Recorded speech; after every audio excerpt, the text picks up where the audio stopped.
welcome to the BoshNRoll channel. If you want to support my daily Eternal Magic offerings while getting amazing perks like the BoshNRoll Discord community, have me play your deck on the channel, or listen sideboard guides before tournaments, check out the Patreon or YouTube membership program. This channel is possible because of these amazing sponsors. Check them out, all their links are in the video description. As always, thanks for being here. Let's go play some Magic. Welcome back to the BoshNRoll channel. Today I'm playing Legacy at the request of Patreon subscriber Claire. This video also comes with a shout out to the San Diego Legacy scene, of which Claire is a member. Claire gave me a dealer's choice to play what I want, and what I want to do is feature this all-in version of Necrodominance combo. Tony Scapone put up a 5-0, showed up in the deck dump with this. He also has a video with it. He credited a bunch of other people from the Storm Discord who worked on it. I know a lot of hands went into the early versions of this. This might even still be an early version of this. All things considered, I imagine we'll see evolution. The goal of this deck is to resolve Necrodominance on turn 1, and then pay all but one of your life in that end step and win immediately. The way that you do this is Dark Ritual and Cabal Ritual can cast Necrodominance. Beseech the Mirror can get Necrodominance, so you have 8 Necros, basically. And you're looking to shove it into play, whether it's through Beseech or straight up on turn 1. And then when you get to your end step, pay all but one of your life. The deck has the full 8 Spirit Guides, 4 Elvish, 4 Simian, plus 4 Summoner's Packs that can get Elvish Spirit Guides, so in a way, 12 Spirit Guides. Then Manamorphose, you can cast off of any Spirit Guide mana. Manamorphose gets you Born Upon a Wind. Now all your spells have flash, and then you just storm out with your 19-20 card hand. The backup is Valakut Awakening, which if you don't find Born Upon a Wind in your 18 or 19 cards, this is a red instant, which means it's castable off of a Spirit Guide directly. Put any number of cards from your hand on the bottom of your library, draw that many cards plus 1. Basically, you look at a third of your deck from the Necro, Valakut Awakening looks at another third of the deck, and if all of your Born Upon the Winds happen to be on the bottom third of your deck, unlucky, but tough beats. But the math certainly supports getting there. The pros of this deck are it wins on turn 1 an outrageous amount of the time, or at least presents a win on turn 1 an outrageous amount of the time. With 8 protection spells, 4 Pact of Negation, 4 Chancellor of the Annex, it's protected some amount of the time as well. If you watch Tony's video, he gives you real numbers. I'm not going to say stats that I'm not personally responsible for, but the numbers are pretty impressive. Compared to a deck like Oops All Spells, this deck does not go through the graveyard at all, which is a plus to it. Minuses to this deck is it is all in on Necrodominance. You basically can't win without this card. There's no Gaia's Will to build a Beseech line. Your hand would have to be pretty specific to put up a Beseech line for Tendrils that doesn't involve Necroing. Necrodominance is also extremely soft to removal, because this card doesn't do anything until your end step. If you do resolve it and your opponent just casts Wear of Wear Tear, or Leyline Binding, or Force of Vigor, or whatever, Chain of Vapor to bounce it, it's over. You could also just miss, though that is extremely unlikely with the Valakut Awakenings and the Born Upon a Winds. Is this deck better and more reliable than Oops All Spells, which has a 100% win rate if you execute? Unclear, but it is weaker to fewer things. I'm going to let the combo experts reach those conclusions. I'm just here to play this deck because this is really exciting. Let's get into it. This is the all-in build of Necrodominance combo. I am on the play in round 1, hilariously against the same person I battled round 1 in a modern queue yesterday. I don't know. I dumpstered them with combo 2 in a different format. This hand does have turn 1 Necro. It is unprotected, and I guess we just have to live with that. I'll keep. So Lotus Petal, Spirit Guide, Manamorphose for black, Manamorphose, black. Ooh, now I can keep my Lotus Petal. Necrodominance. Are we in? We are. Okay, time for the fireworks. End step. I will pay 19. I go to 1 life, and let's see how we did. There is a Born Upon a Wind here. I can Pact for Spirit Guide if I need to. All right. Spirit Guide, and there's Pact of Negations in the hand now too. All right, Spirit Guide, Pact, Spirit Guide, Pact. Do I want this Wild Cantor, or do I just take the free mana? How many Metamorphosis do I have? One. Trying to figure out if this Wild Cantor matters. I don't think it does. I'm taking the Spirit Guide. Spirit Guide, Spirit Guide. Make blue for Born Upon a Wind. Now my whole hand has Flash. Petal. I need at least one artifact. Or no, Necrodominance is a bargain. You can sack an enchantment. Alright, yeah, that's just good deck building. Okay. Promise I'll get faster at this eventually. I'm going to make a black and a red. I don't think I'll need the red, but I have plenty of black with my rituals. Dark Ritual. Cabal Ritual. Cabal Ritual. Storm's plenty, and I have the Tendrils. Okay. Game 1, turn 1 win. Don't know what the opponent's playing. Gonna be hard to sideboard. Were they a blue deck that just didn't have force in their opener, or are they a non-blue deck? The sideboard is basically like anti-prison stuff, anti-discard stuff, anti-counterspell / discard stuff, and go way faster. I feel like in the complete Ice Cold Darkness, I'm just going to bring in 2 Veil of Summers because it covers counterspells and discard spells. And if we lose, we come back to the sideboard with better information. This is not... Oh, no, it is. I can Pact for Cantor, Spirit Guide Cantor, Sack Cantor, Dark Ritual. This is an unprotected turn 1 again. Yeah, I'll keep. Opponent kept 7 cards and missed their land drop. That means they have stuff to do.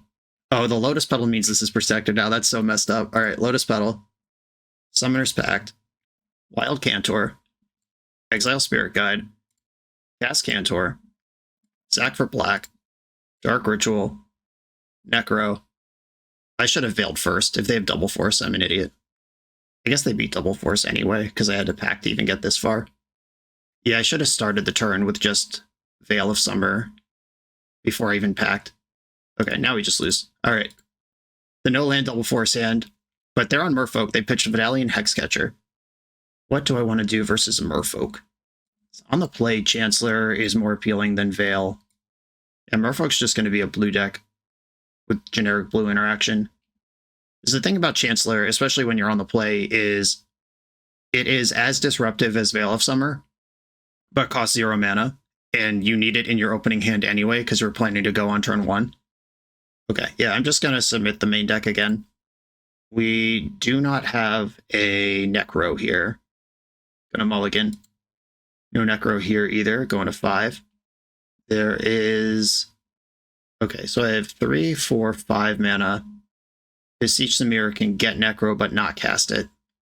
Uh-oh, going to 4. Oh no, the fail rate, the fail rate! Do I stop at 4 and try to make some kind of fair game out of this, or is that just not even an option? What does a fair game even look like? If I keep this 4, I would bottom Tendrils and Pact for sure. Probably Tendrils, Pact, Valakut, and just hope to draw. I could mulligan. No, 3 cards can't actually do it, because I would need Initial Mana Source, Ritual, Necro, and then I just lose to a Force. I guess I lose to Force anyway. Alright, I'm going to 3. This is even worse. Go to 2? Okay, keep 2. Bottom, bottom, bottom, bottom, bottom. Oh god. We're fucked. I'm not going to play this land because Merfolk is a wasteland deck. Okay, so the Double Force game 2.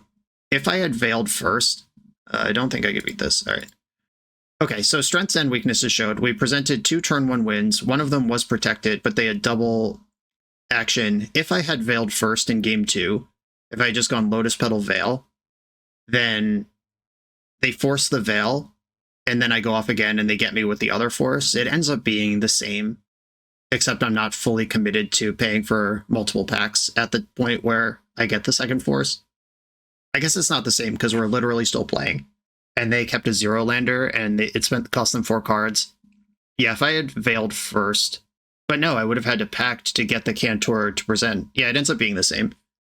Whereas if they just don't have Force, which they definitely do because they kept a no-lander game 2.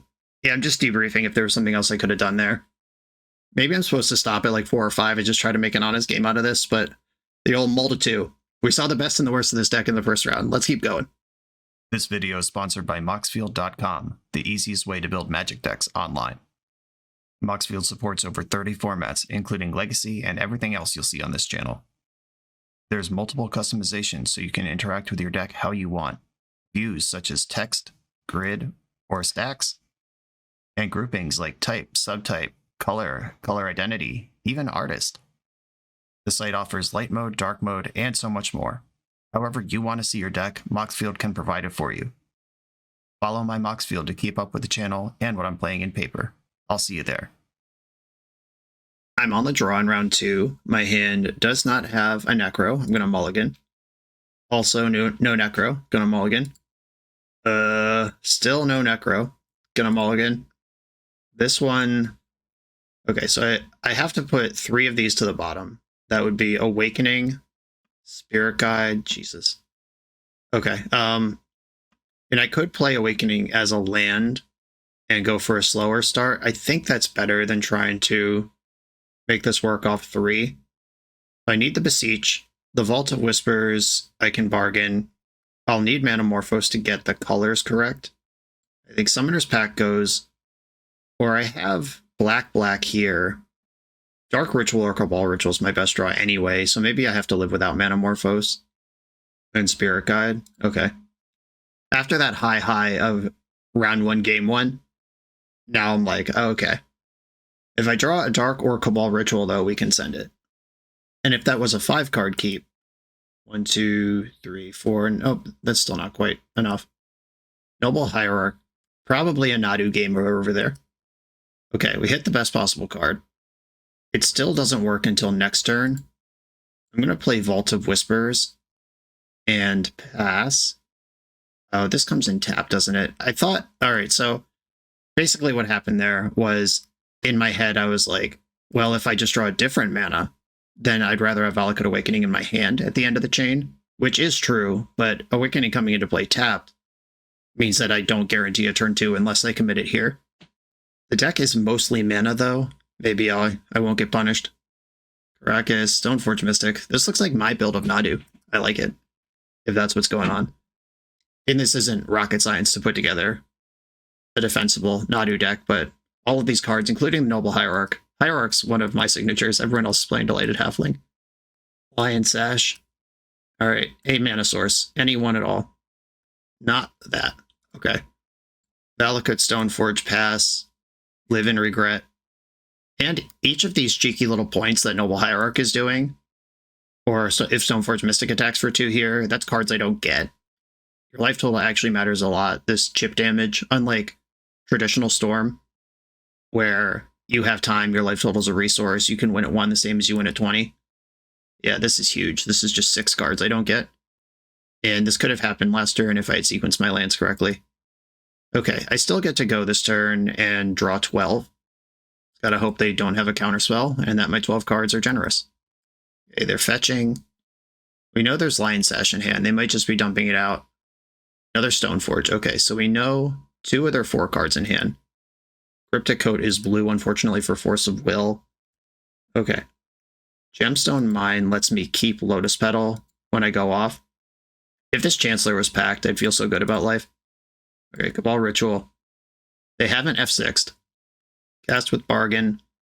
I select Necrodominance, and I would like to cast it without paying its mana cost. And there's the Force. Pact of Negation you. JK, lost that coin flip. GG. Okay, we're against a fair blue deck. Veil of Summer looks good here. Their hate is probably going to be stuff like Lavinia, other than counterspells. The bad news is I have no idea how to mulligan, or how to sideboard when the Chancellor and the Pact are both already good. And on the play, maybe I just leave the main deck, and then on the draw, I switch Veils out for Chancellors. Yeah, I'll try that. Okay, I have turn 1 Necro this time. It's unprotected, but I'm not going to mulligan. Keep. They stopped on 6 cards, and they do know the matchup, so they have good decisions to make with mulling. Pitch Cabalrit, cast Darkrit, cast Necro, hope for the best, and receive the worst. Force Pitching Ponder. Okay. And we're going to have to rebuild from here. And I don't think you can mulligan. Like, the numbers that Tony was saying in his video are 90% turn 1 wins and 30% of the time it's protected. I don't think you can mull for the 30%. when you know you're against a Force of Will deck, because we've seen what that happens. You just end up with 2 or 3 cards in your hand. I am playing out the Valakut. I already have Born, which it's Valakut's job to find Born, and now I can cast Cabal Ritual if I draw one. I can Beseech if I draw that. Basically, I have 7 good draws in my deck at this point. They just Hedge Maze, Bin to Veil of Summer. They are confident in their hand. Also, important note, if you're playing against this deck, Veil of Summer before they pay the life. They could just decline to pay the life at that point, but once they draw 19, they're going to have Pact and Negation, and your Veil's not going to work anymore. Unless you have multiple pieces of interaction, then save it for the thing that kills them. Okay, we're back. This will cost me my Black Source forever. Dark Ritual. If I use Dark Ritual, I can save my Spirit Guide. I don't expect this deck to have Daze in it, but I can pay for it if they do. Okay, Necrodominance is on the stack. They bin to Veil of Summer, knowing I'm a Tendrils deck, and they bin to Prismatic Ending when my only mana source in play was a Chrome Mox. That means their hand is still going to be good here. And sometimes you just queue into well-constructed counterspell decks. Okay, yep, see you never. 2 down, 2 to go. Gotta rebuild from here. Until they present a threat, we're able to do that, but yikes. Gemstone Mine. I can cast a Necro again if I draw one. I can't Beseech here. I could Beseech to tutor the Necro, but I can't play it. Yikes. Alright, well, there's that shit. My plan was to make the game last too long where this wasn't going to be a thing. Yeah, now I just can't win. Okay. Yeah, they had 2 forces. Their hand was so good they got rid of a Veil of Summer against me. On to the next round.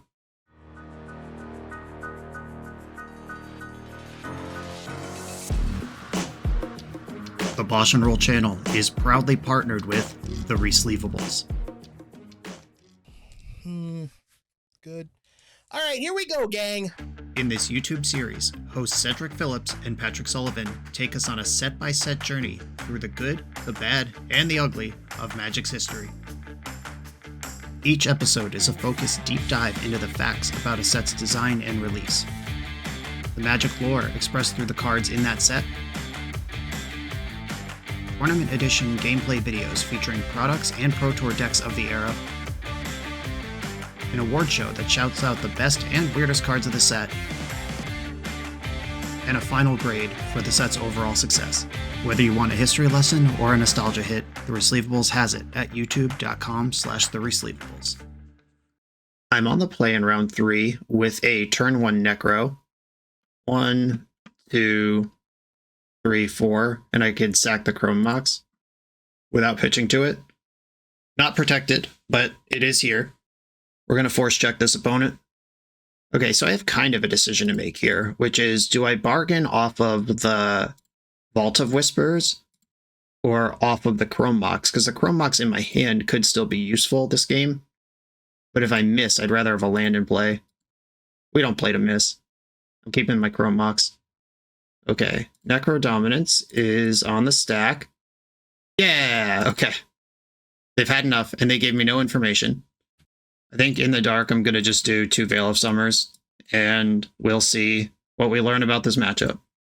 Veil is just the most well-rounded because it stops discard spells, counter spells, and it can stop Lavinia and Vexing Bauble. If they Chalice on 1, it doesn't stop that. If they Chalice on 0, it does stop that. Just hits a lot of angles here when I don't know what I need to actually do. I think that concession was super early, though. Like, at least make me do it. See what I'm on. Like, do I see if I draw 6 cards? See if I draw 19 cards? Figure out what my engine is if you don't know it. Even if you do know the engine, play to that, like, small percentage that I whiff. If I put a discard spell on the stack at any point, you can concede in response to that. Just the, yeah, Necro's good enough, I'm out, is weird. And I get, like, this is Magic Online, it's not the Pro Tour. People might just be playing on their lunch break and want to save time. But that concession was super early. Okay, this hand does not have a Necro, gonna mulligan. Okay, I have a turn 2 Necro with protection. Or I can... No, there's no zombie spirit guide that I can get off Summoner's Pact. Yeah, this is a turn 2 Necro with double protection, and I have to bottom the Pact. Bottom the Pact, reveal Chancellor, I'll give them that speed bump to worry about. Hopefully that speed bump buys me the turn I need to play this Necro. Or I just draw a ritual of some kind. Island confirmed. Do they want to just fire a Ponder into the Chancellor bubble? No, they do not. That plays around Daze. I'm just going to pass here and be ready to party next turn. The Chancellor bubble is still on, which means if they have a Lavinia or Thalia, that gets bubbled. They can cast a Force of Will and just pay 1. Now they could Flusterstorm and pay 1. Flusterstorm doesn't stop this Necro, though. It does stop Born Upon a Wind post-Necro, which is another choke point of the deck. Okay, Vault, Petal, Necro. I can pay for Daze. There's already a bubble with Chancellor, and I have a Pact. Is this good enough? If they do have double interaction, none of this is going to matter because I'm going to lose to my own Pact. Here comes whatever this is. Brainstorm to break the Chancellor bubble. I love that. That is not a sign of strength. Force pitching Echoing Truth. Pact the Force. Echoing Truth, like Chancellor of the Annex just saved me because if I had played out Necro and they bounce it, then I have to find more mana and rebuild. I guess I just have it next turn with the Spirit Guide Manamorphose. But permanent removal being good against this deck is one of the identified concerns. All right, now I just lose. They pitched a Time Spiral, so we know they're high tide. Yeah, I can't pay for my pack next turn. There's nothing to do here. I guess if I play out Lotus Petal, Manamorphose for blue in my upkeep, and hit Dark Ritual, I could pay for Pact. Yeah, I don't know. I should be playing to that. Okay, so we're playing against High Tide combo. I think I want my Veils, my Chancellors, and my Pacts here. But we're back to the spot of what do I sideboard out if those things are happening? Is it like a Chromox and a Pact? I'm just trying to think of the weakest mana sources in the deck. But Pact for Spirit Guide casts Veil of Summer. Okay, I'm going to try it like this. With the information I have as a smooth brain control player, trying to navigate this all-in combo deck. This makes sense to me. I am on the play with no card that helps. Mulligan. Okay, turn 1 Protected Necro. Keep. I'm going to bottom the Tendrils because that's not a card I want in my hand. If we get there on Tendrils, we get there, but everything else in my hand helps me actually set up. So they're going to need double protection on turn 1. Opponent has kept 7 cards. Reveal my Chancellor. And Moment of Truth. Do you have 2 counterspells? Necrodominance. Surgical Extraction. Okay. That's funny because that card is worthless against my deck, but it does bust the Chancellor bubble, and now they can force this and be fine. Cool. All right. Well, we're not dead because no packs were involved, but we're going to have to find another Necro and another mana. Okay, there's another mana. If I find the Necro, we could try again. I don't have any material to beseech with, and now they're setting up and pondering and stuff. Okay, there's the beseech. I am 1 mana short and 1 bargain object short. I did board out a Chromox, which would perfectly solve this situation I'm in. Vault of Whispers, my best draw here. Brainstorm, I'm so jealous. What if we put Brainstorm in our Storm deck? Has anyone thought of that? What if instead of trying to win on turn 1 with Reckless Abandon, we just sculpt a game plan that's likely to win later? I should start a website that talks about a deck like that in depth. Another Beseech doesn't do anything. And we're approaching the phase of the game where they can combo me out, and they know I'm not going to interact. And we're seeing here another fold to the Storm math, the Storm stats. Like, if you're winning 90% of games on turn 1, 30% of the time with protection, then we have to put that up against what the chances are that your opponent just has 2 interactive spells in an opening 7. That means 90% of the time you're dead to 1 Force of Will, and 30% of the time you're dead to 2. And obviously some decks just don't even play Force of Will, and some hands won't have it, and game 1 they won't know to keep it. But these sideboard games against these well-constructed blue decks have been pretty abysmal for me. And now the High Tide begins. Off we go. Time Spiral does give me a new hand. Okay. If they whiff somehow, I have a Necro. Ponder with 1 floating. They still have a land drop here too. They've got a Polluted Delta. There might be some universe where if I could get like a Spirit Guide, Born Upon a Wind, going and then tendrils over the top of their win. That might be my best line out of this. My hand doesn't do that currently, but that might be a reason to Dark Ritual in response if they time spiral again. I guess it'll depend on how much mana they have floating, because if they could just move to second main and burn that off, that's useless to me. I'm actually one Pact or Spirit Guide away from just doing that with this hand. Sad times. They scrolled for Turnabout. There's the Turnabout. Brainstorm. They still have access to 7 mana here. Now they have access to 9 mana. Okay, I think I am going to Dark Ritual in response to this time spiral and try to do the Born Upon a Wind trick. Playing on my outs here. They're thin anyway. Might as well float some mana. Okay. Now my hand is just the stains. Doesn't do anything, even if they do whiff. Another Ponder. Another Tide. Mind's Desire, let's go for 14. Just show me something I could concede to. I want to get out of here. I've had enough of this. So we've got Island, Wipe Away, Force of Negation, Lorien Revealed, another Desire. Alright, Desire and Desire is good. I'm fine. We're good. I don't need to wait to see a win con. Okay. Turn 1, unprotected win got through game 1. Then they knew what we were doing and had counterspells for the other games and beat a turn 1 protected win on game 3. We did what we could there. Welcome to TopDeck.gg, your community's home for everything competitive Magic has to offer. If you're hosting an event, playing for a huge prize, or advertising your events to thousands of players, we've got you covered. Using intuitive pairing software, playing Magic is a breeze. Players just have to sign up online, then scan the QR code in-store. Give competitors the gift of perfect information as their bracket updates in real time. The self-reporting software saves you time and leaves paper match slips in the past. Leave the heavy lifting to TopDeck.gg so your community can relax and focus on playing Magic. On the play in round 4, this hand has 4 green mana and does nothing. Gonna mulligan. Okay, turn 1 protected Necro. Let's go.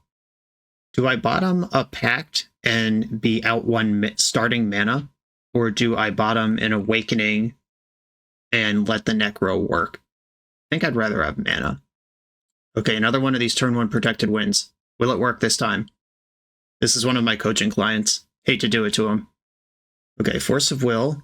I see the life total change. Hope you don't have 2 of those. Force Pitching Ponder. Back to the Force. Moment of Truth. A Necro has resolved. I'm going to respond to its trigger by pacting for Spirit Guides. I don't want these Spirit Guides in the pool of cards I could draw off Necro. 2 Spirit Guides, and then pay 19. And hope I didn't need the Wild Cantor. 19 cards to my hand. Born Upon a Wind. Manamorphose. Alright, we did it. Exile Spirit Guide, Spirit Guide. Spirit Guide, Spirit Guide, Spirit Guide. Manamorphose. The green into blue-black. Born Upon a Wind. I had another Spirit Guide this whole time. It was right there. Exile that. There's a Beseech here. Is that all my Spirit Guides? I have 1 left. Let's go. Fact. Spirit Guide. Exile that. Dark Ritual. Battle. Battle. Beseech the Mirror. Sacking Necrodominance. Because if this game somehow goes another turn, I don't want that card in play. Gendrils, yeah. Sweet. Okay, we got a turn 1 win, and the protection did matter. Okay, against a blue deck. We're going to be on the draw. Yeah, I think it's just fails for Chancellors.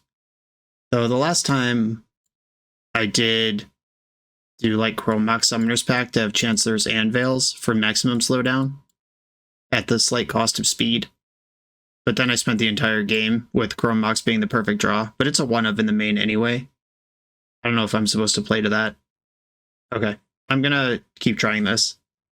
Ooh, this one's interesting. I am 1 mana short of a turn 1 Necro with Veil of Summer.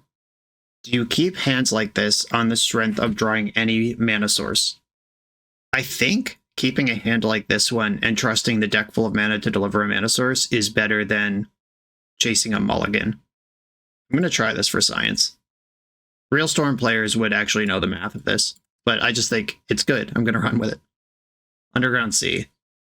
Come on, Spirit Guide, Lotus Petal, Vault of Whispers. Oh, baby. When you just always have it. Lotus Petal, Metamorphose for green-black. Black and green. Do I want to lead on the Veil here, or does that even matter? Dark Ritual. Do I want to play around soft permission like Daze? Or would I rather have a Cabal Ritual in my hand post Necro? I can do both. Cabal Writ, Necro. I don't think leading on the Veil changes anything, because if they just have 2 counterspells, they got me. And this way I draw a card. Wow, the Veil happened. We're in there. Okay, turn 1 protected win. Twice. 1 time on the draw.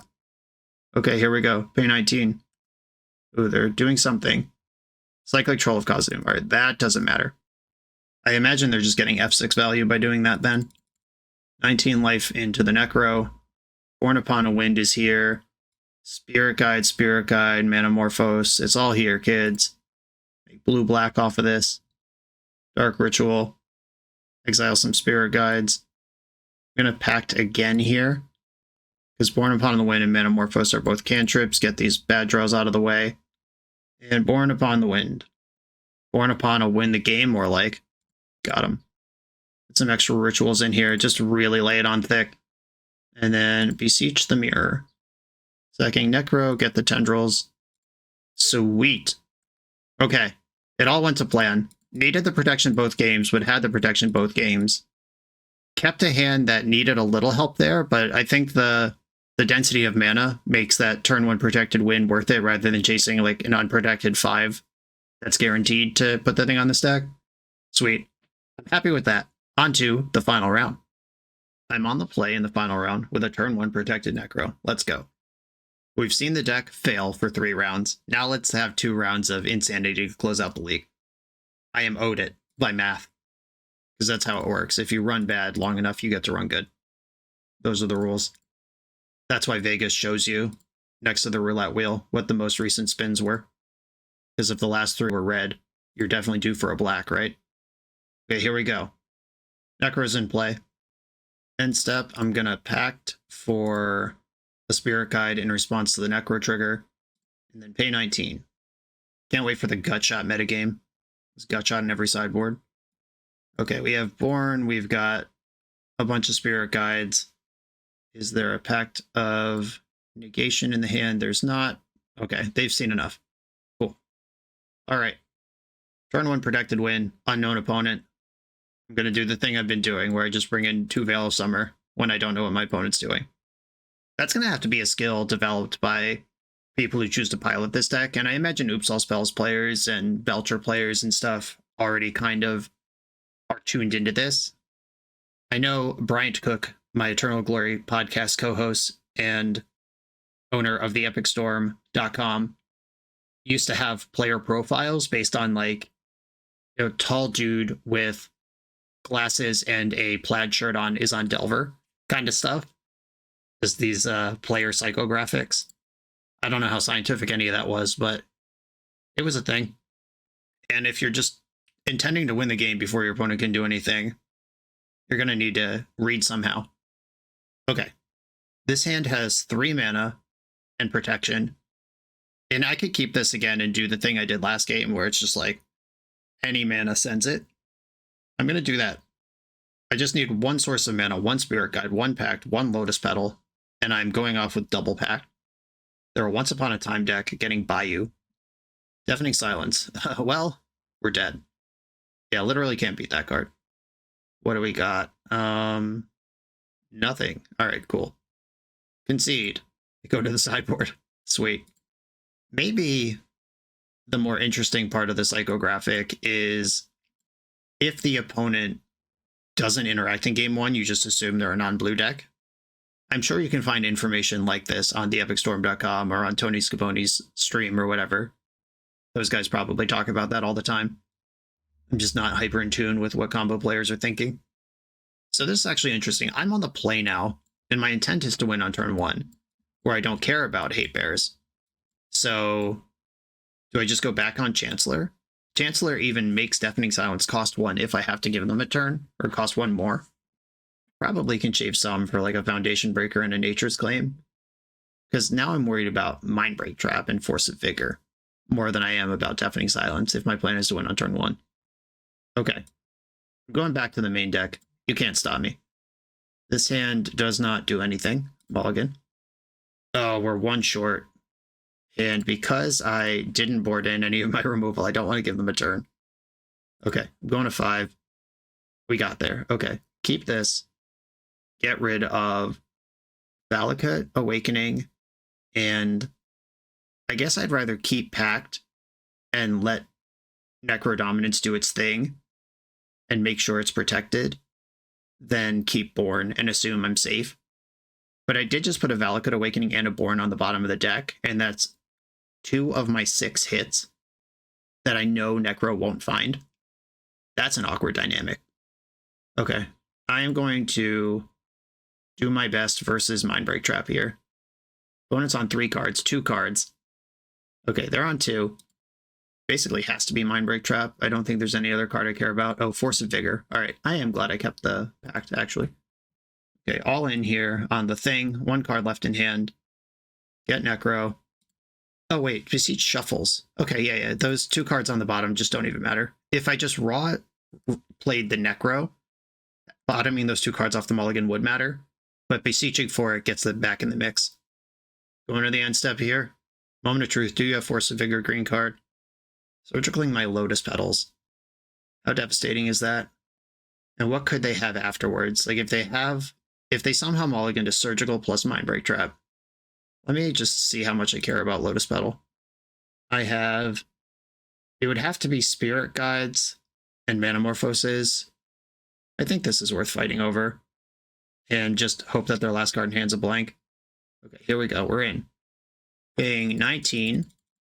And they just scoop. They don't even care. They believe me. Okay. An up and down adventure here with a 2-3 record at the end of the league. This deck certainly does what it claims to do, which is present turn 1 wins.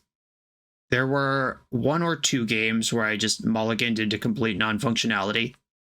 But in the end, I started kind of catching my vibe a little bit of this deck is almost all mana.